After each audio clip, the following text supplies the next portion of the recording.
Hello, this is match 11 of me playing in the Mana Trader series, Hardened Scales versus Burn. We're on the draw this game. Let's see, first hand is double Hardened Scales, double Party Bow, Urza Saga, Patrick Automaton, Throne of Geth. It is completely unplayable, and we are going to trash that immediately. Second hand is also trash, and I should mulligan it, but I'm going to keep it for some reason. I don't know why I did. It technically has a little bit more to going for it than the other one did. It has an Urza Saga. The other one did as well. Hangerback Walker. It's playable, I guess. A lot of hands are just kind of playable, but you should really look for better ones. This is one that I decided to keep, and I'm going to be bottoming that Patrick Automaton. The one thing that makes us feel a lot better about this is the fact that our opponent is on 5 cards. Obviously, completely blind. You have no idea how good those 5 cards are, and they could be playing Tron or Belcher, and you're completely screwed. As we see from the turn 1 play, it is not Tron or Belcher, it's Burn, which is not the best thing in the world, and it's not the worst thing in the world. It makes our hand a lot worse. Top deck Walker Ballista, we're going to be leading a Power Depot, basically thinking, how the hell am I going to keep myself alive in the foreseeable future? Now, my opponent putting themselves down to 1 card is pretty amazing. Them not having a lot of gas to kind of go do the burn thing is just really good. And that's kind of what we're looking for in this matchup. And these Swift Spears are not helping. This is taking me to a very precarious life total very soon, which is not ideal. Next we're going to see Top Deck Forest on my turn, which is really good as it allows me to cast that into Zerg's next turn. And I'm going to play the Hangerback as the best blocker in my hand, as it's going to make another thing after it dies, and I'm not going to be wasting the value just playing it out randomly. But I was going to play Goblin Guide. He just drew a lot of creatures. This is actually a really good hand for the Burn player to be on 5 with, but unfortunately it does not get all the way there, as we will see at the end of this game. He's going to attack. I'm going to draw another land, and it's going to be a easy block on the Goblin Guide. Because if that last card in hand is a land that he's sandbagging, he's only going to deal 2 damage. Of course, the Burn player always has it, and it's a Lightning Bolt. Oops. We go through blockers, make a Thopter, pretty standard stuff. He has 3 attackers. That's not ideal, but he does have 0 cards in hand, which is good.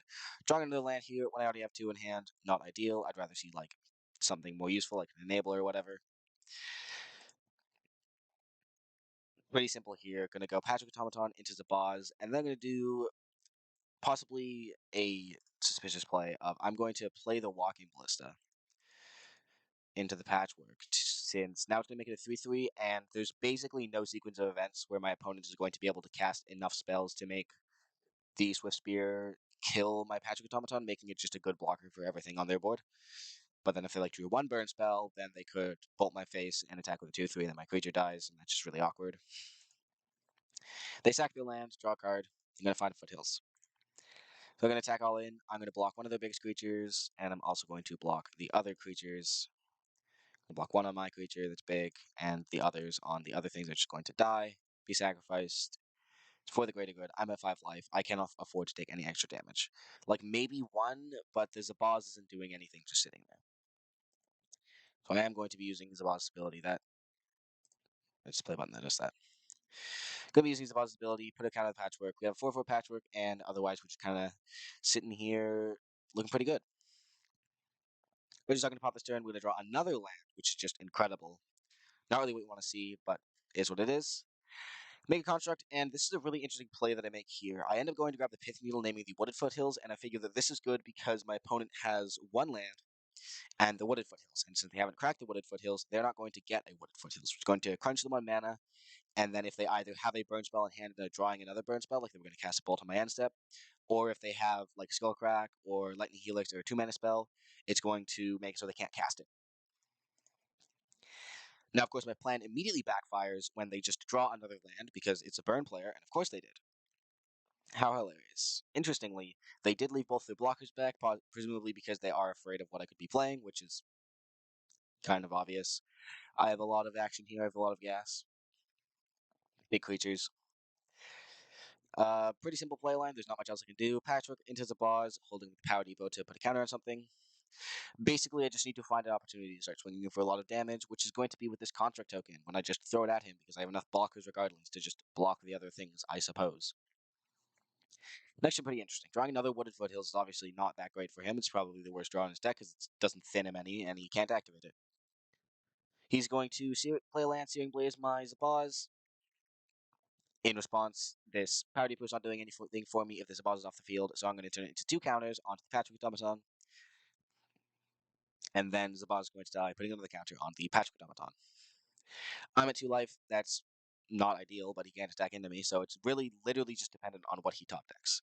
I top deck an Inkmoth Nexus so I can freely attack into him, because I have the Inkmoth back to block, bringing him down to 2. And this game is going to entirely come down to what he draws on the next turn. It's going to be a land, it's going to crack, and it's not lethal, whatever it was. Maybe the Pithing Needle saved me here because he couldn't activate his lands to have more mana. I'm not sure. Alternatively, I could have made it so he couldn't crack those foothills by just animating this Inkmoth Nexus, but you know what? It is what it is. Onto sideboarding. Yeah, actually, the jump cut to sideboarding. This is like the one improvement I'm going to make because I've decided that after taking like 3 hours and retaking videos like 8 times, that just going over it in post and having a generally unedited flow of information is actually the most informative way to present this content. And the main purpose of me making this content is to be informative to Hardened Scales players. Against Burn, the sideboarding is very easy. See these green cards that say gain life on them? You put them in your deck. As for cuts, I think I went Throne of Geth out, Animation Module out, Pithing Needle out, a Welding Jar out, a Agent Stirrings out. Like, it's just a bunch of trimming. A lot of these cards don't do much. Definitely like Throne of Geth, Pithing Needle, Animation Module. They're very setup-y cards. They're not really what you want to be seeing when you just want to see something that goes, I'm going to gain 2 life. I'm going to gain 4 life. On to game 2. We are on the draw yet again, as we did win the first game, somehow. So, first hand is going to be a keep.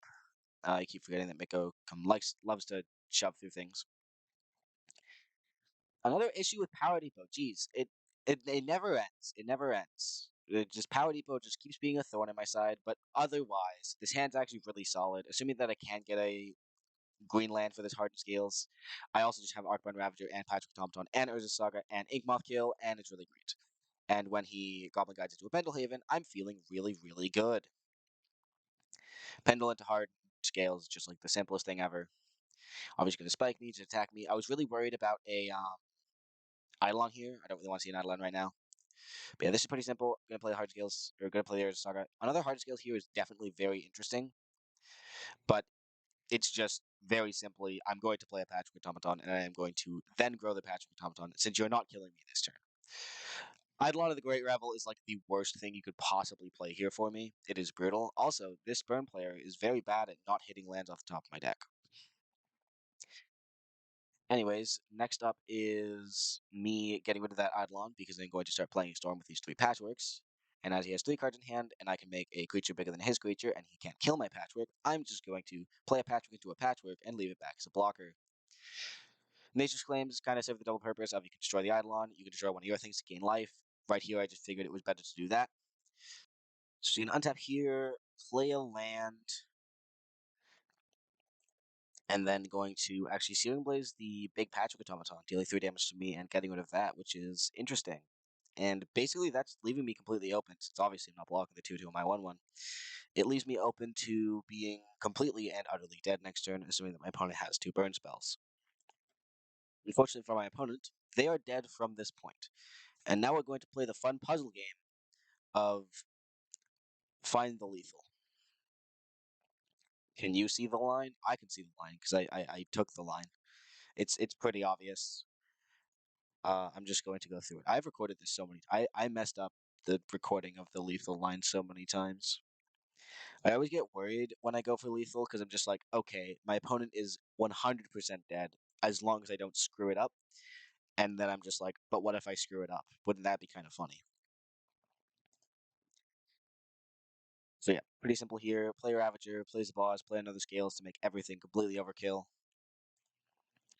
And then everything goes on the Ravager, everything goes back on the Patchwork, everything goes on the Ozolith, and you're going to be swinging for a grand total of